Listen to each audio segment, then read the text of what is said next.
बिस्मिल्लाहिर्रहमानिर्रहीम। मैं हूँ सादिया गुल। नाज़रीन, जैसा कि मैं आपको अपडेट करती रहती हूँ कि गुजरात में जो ख़ानदानी दुश्मनियों का सिलसिला है, जो कि नस्ल दर नस्ल चलता है, मैं आपको इसके बारे में बताती भी रहती हूँ। अभी रिसेंटली आपने देखा कि किस तरह रमज़ान के महीने में 6 लोग जो हैं उनको रोज़ा खोलने के टाइम पे कत्ल किया गया।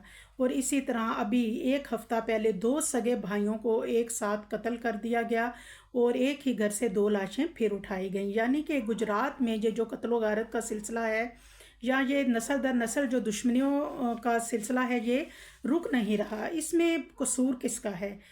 पुलिस जो है वो सब जानती है, उसको सब पता होता है कि कौन सा ख़ानदान कबीला किसकी किसके साथ दुश्मनी है और कौन कब किसके ऊपर अटैक कर सकता है। लिहाजा हमारी एक दरख्वास्त है, सीएम पंजाब मरियम नवाज से कोई इस वाक़े का नोटिस लें और कोशिश करें कि ये सिलसिला जो है ख़ानदानी दुश्मनियों का ये ख़त्म हो जाए।